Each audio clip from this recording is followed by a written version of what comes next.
किस पाप के कारण स्त्रियों का गर्भ गिर जाता है? मित्रों, आप सभी ने देखा होगा कि कुछ स्त्रियां गर्भवती तो होती हैं, किंतु उनका बच्चा समय से पहले ही पैदा हो जाता है, जिससे उस बच्चे की मौत हो जाती है, और कई स्त्रियों को तो मरा हुआ बच्चा पैदा होता है। मित्रों, आज के इस वीडियो में हम आपको इसी के बारे में बताएंगे कि किस पाप के कारण स्त्रियों का गर्भ गिर जाता है और वो कौन से कार्य हैं जो एक गर्भवती स्त्री को कभी नहीं करने चाहिए, नहीं तो उसका गर्भ गिर जाता है, और भगवान विष्णु ने इसके बारे में क्या बताया है, जाएंगे एक महत्वपूर्ण कथा के माध्यम से। मित्रों, एक समय की बात है जब माता लक्ष्मी भगवान विष्णु से मिलने जाती है, तो माता लक्ष्मी को देखकर भगवान विष्णु ने कहा, हे देवी, क्या बात है, आज आप अचानक मुझसे मिलने क्यों आई है? तब माता लक्ष्मी ने कहा, प्रभु, आज जब मैं पृथ्वी लोक पर भ्रमण कर रही थी तो मैंने देखा कि कुछ स्त्रियां गर्भवती तो होती हैं, किंतु समय से पहले ही उनका गर्भ गिर जाता है। प्रभु, इसे देखकर मेरे मन में दो प्रश्न उठ रहे हैं, और आज मैं आपसे उन्हीं दोनों प्रश्नों का उत्तर पूछने के लिए आई हूं। तो भगवान विष्णु ने कहा, हे देवी, तुम्हारे मन में जो भी प्रश्न है मुझे निश्चिंत होकर बताओ, मैं तुम्हारे दोनों प्रश्नों के उत्तर अवश्य ही दूंगा। तो माता लक्ष्मी ने कहा, प्रभु, मेरा पहला प्रश्न ये है कि किस पाप के कारण स्त्रियों का गर्भ गिर जाता है और उस स्त्री के बच्चे की मृत्यु हो जाती है, और मेरा दूसरा प्रश्न ये है कि कौन सी स्त्री के भाग्य में पुत्र की प्राप्ति नहीं होती है और वो पूरा जीवन निसंतान रहती है। तो भगवान विष्णु मुस्कुराते हुए बोले, हे देवी, आज आपने इन प्रश्नों का उत्तर पूछकर संपूर्ण मानव जाति का कल्याण कर दिया है, किंतु इस प्रश्नों का उत्तर मैं आपको एक कथा के माध्यम से दूंगा, और इस कथा को सभी स्त्रियों तथा सभी पुरुषों को अवश्य ही सुनना चाहिए, क्योंकि इस कथा को सुनकर आपको पता चल जाएगा कि किस श्राप के कारण स्त्रियों का गर्भ गिर जाता है, तथा वो कौन सी स्त्री है जिसके भाग्य में पुत्र की प्राप्ति नहीं होती है, और पुत्र की प्राप्ति के लिए उसे क्या करना चाहिए। तो माता लक्ष्मी ने भगवान विष्णु से कहा, आप कथा सुनाइए। प्रभु, मैं कथा को पूरा मन लगाकर अंत तक सुनूंगी। तो कथा को सुनाते हुए भगवान विष्णु ने कहा, एक समय की बात है जब एक नगर में एक बहुत अधिक धनवान सेठ रहता था। वो इतना अधिक धनवान था कि उसके घर में किसी चीज की कोई कमी नहीं थी। उस सेठ की एक पुत्री थी जिसका नाम रूपवती था। रूपवती विवाह करने के योग्य हो गई थी। फिर उस सेठ ने सही मुहूर्त देखकर अपनी पुत्री रूपवती का विवाह उसी नगर के समीप एक दूसरे गांव में वैश्य के पुत्र के साथ कर दिया। फिर विवाह के बाद सेठ की पुत्री रूपवती अपने पति के घर में रहने लगती है। वो अपने पति के घर में हंसी खुशी से रहने लगती है और अपने पति से बहुत अधिक प्रेम करने लगती है। रूपवती की सास का नाम सुनंदा था। सुनंदा बहुत ही दुष्ट स्वभाव की थी। रूपवती अपने घर से दहेज में बहुत सारा सोना चांदी लाई थी। इसलिए सुनंदा अपनी बहू रूपवती का झूठ मूठ का सम्मान करती थी और हमेशा उससे मीठी मीठी बातें करती रहती थी, और रूपवती से अपने मायके से कुछ न कुछ लाने को कहा करती थी। रूपवती अपनी सास की बात मानकर अपने पिता से कहकर वह सोना, चांदी, घोड़े, गाय, बैल, अनाज आदि चीजें मंगवाया करती थी, और उसके पिता भी मना नहीं करते थे और सभी सामान दे देते थे, जिसके कारण रूपवती की सास उससे बहुत खुश रहती थी। फिर इस तरह रूपवती की सास का लालच दिन प्रतिदिन बढ़ता जा रहा था, और वह रूपवती के मायके का सब कुछ हड़पना चाहती थी। क्योंकि उस सेठ का कोई पुत्र नहीं था, इसलिए सारा कुछ रूपवती का ही था। फिर इस तरह काफी दिन तक चलता रहा, और उसकी सास उसे अपनी बातों में बहला फुसलाकर उसके मायके से सारी सामानें मांगा लिया करती थी। लेकिन भोली भाली रूपवती इस बात से अनजान थी कि उसकी सास उसके पिता का सारा कुछ हड़पना चाहती है, और रूपवती का पति संजय भी अपने माँ की ही बात मानता था। इसीलिए उसके घर में रूपवती की सास जो कहती थी वही होता था। उसके घर में सारा काम उसकी माँ के कहने से ही होता था, और रूपवती का पति संजय दोनों ही सुनंदा का कहना मानते थे। इसीलिए उनके घर में कभी भी क्लेश नहीं होता था और सब खुशीपूर्वक रहते थे। इस तरह कुछ साल बीतने के बाद रूपवती गर्भवती हो गई। जब उसकी सास को इस बात का पता चला तो वो बहुत खुश हो गई। उसने तुरंत ही रूपवती के माता पिता को इस बात की सूचना दी और साथ में बड़ी बड़ी वस्तुओं की मांग की। जब रूपवती के पिता ने इस बात को सुना तो वो भी बहुत अधिक प्रसन्न हुए और फिर अगले ही दिन वह मिठाई तथा सोने, कंगन और सोने की माला लेकर रूपवती के ससुराल पहुंच गए। रूपवती अपने पिता को देखकर बहुत खुश हुई। फिर कुछ समय रूपवती के ससुराल में रुककर उसके पिता अपने घर लौट आए। फिर काफी दिनों तक रूपवती का गर्भ बढ़ता गया और रूपवती की सास उसका बहुत अच्छी तरह से ख्याल रखने लगी तथा उसे समय समय पर फल फूल खिलाती रहती थी और घर का सारा काम खुद करती थी। रूपवती को कोई भी काम नहीं करने देती थी, इसलिए रूपवती पूरा दिन घर पर आराम करती थी। फिर इस तरह कुछ दिन और बीत गए और एक दिन अचानक ही रूपवती का गर्भ गिर गया, जिससे रूपवती की सास बहुत क्रोधित हो गई और फिर रूपवती को ताना मारते हुए कहने लगी, अरे पापिन स्त्री, तूने अपने जीवन में ऐसा कौन सा पाप किया है जिसके कारण जन्म लेने से पहले ही तुम्हारा बच्चा मर गया? पता नहीं क्यों मेरे पुत्र ने तुझ जैसी पापिन स्त्री से विवाह कर लिया था।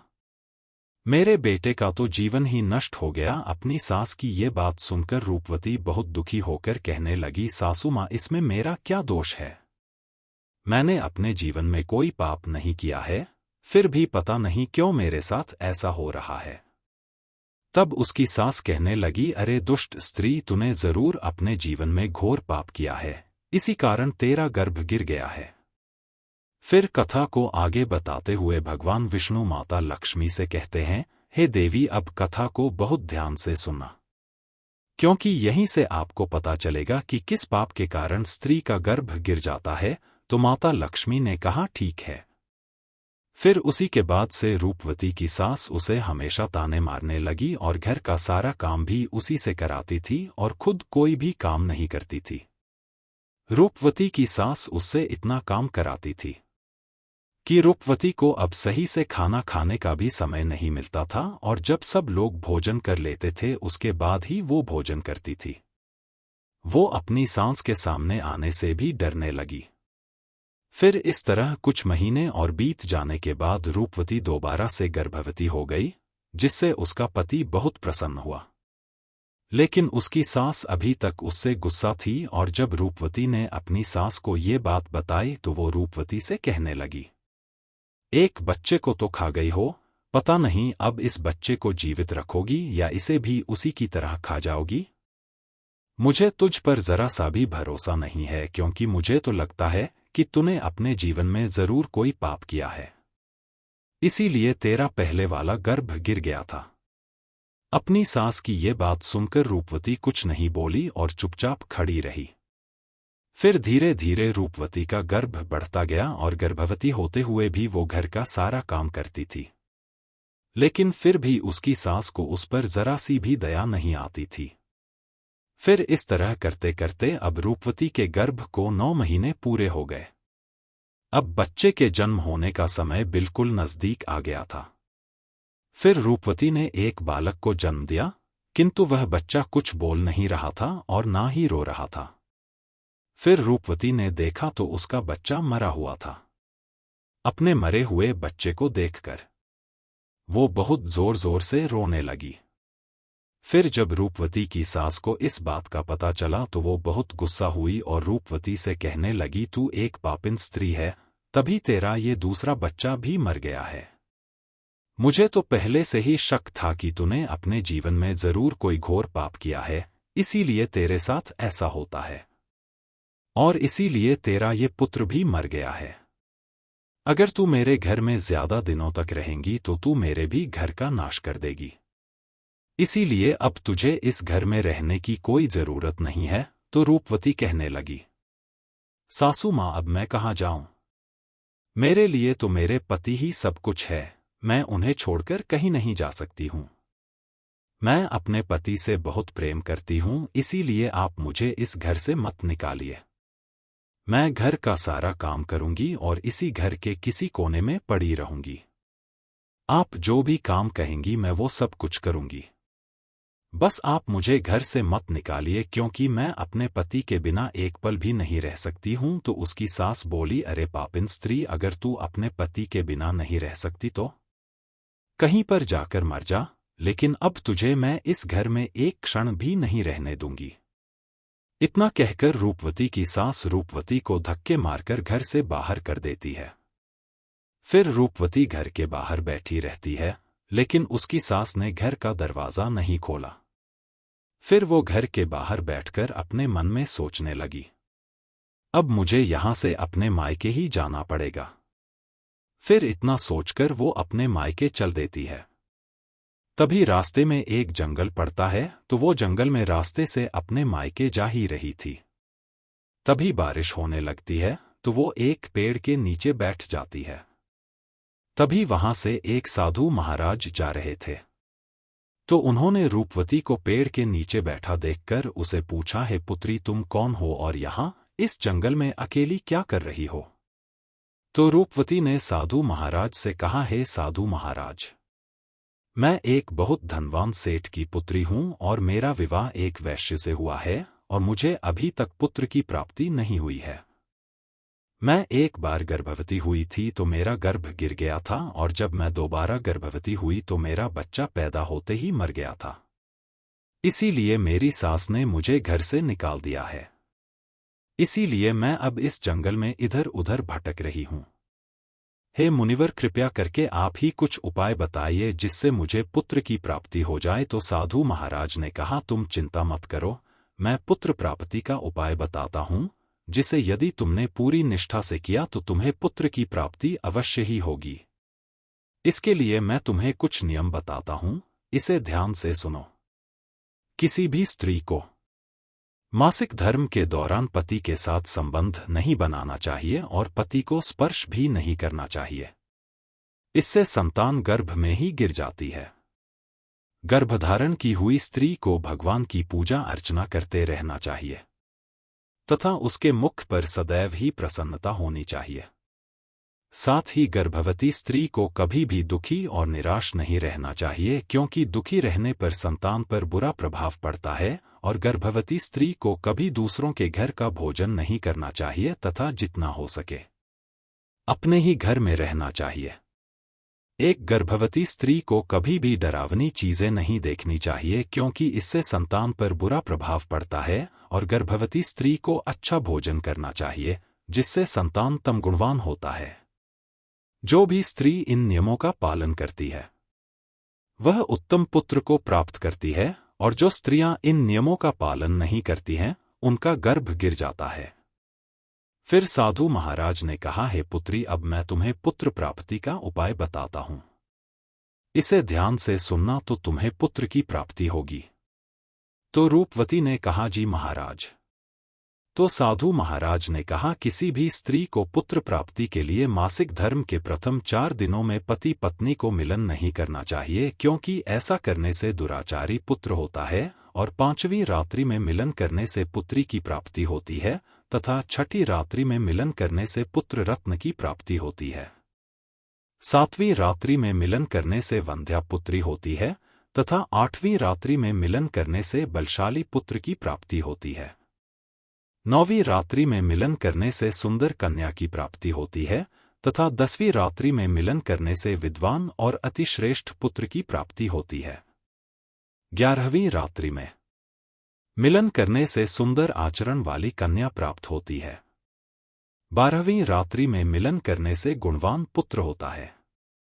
13वीं रात्रि में मिलन करने से लक्ष्मी स्वरूपा पुत्री होती है और 14वीं रात्रि में मिलन करने से गुणवान, बुद्धिमान तथा बलवान पुत्र होता है। इसीलिए यदि तुम इन नियमों का पालन करो तो तुम्हें उत्तम पुत्र की प्राप्ति होगी। इतना कहकर वो साधु महाराज वहां से चले जाते हैं। फिर रूपवती अपने मन में सोचने लगती है, यदि मैंने साधु महाराज के बताए गए उपाय के अनुसार कार्य किया तो मुझे भी पुत्र की प्राप्ति हो जाएगी और मेरी सास मुझसे घर का काम भी नहीं कराएंगी और घर में सभी लोग मेरा बहुत अधिक सम्मान भी करेंगे। रूपवती इतना सोच ही रही थी, तभी उसका पति उसे ढूंढते हुए वहां पहुंच जाता है और रूपवती से कहता है, तुम यहाँ इस जंगल में क्यों आई हो? मैं तुम्हें लेने आया हूं, चलो घर चलो। फिर रूपवती ने अपने पति को उस साधु महाराज वाली सारी बात बताई और कहा, नहीं, अब मैं घर नहीं जाऊंगी जब तक मुझे पुत्र की प्राप्ति नहीं हो जाती। रूपवती की ये बात सुनकर उसका पति भी उसी के साथ जंगल में ही कुटिया बनाकर रहने लगता है। फिर मासिक धर्म की 14वीं रात्रि में रूपवती ने अपने पति के साथ मिलन किया, जिससे वो गर्भवती हो गई और गर्भवती होते हुए भी वो जंगल में रहती थी। उसका पति जंगल से लकड़ी लाता था, जिससे दोनों भोजन बनाकर खाते थे।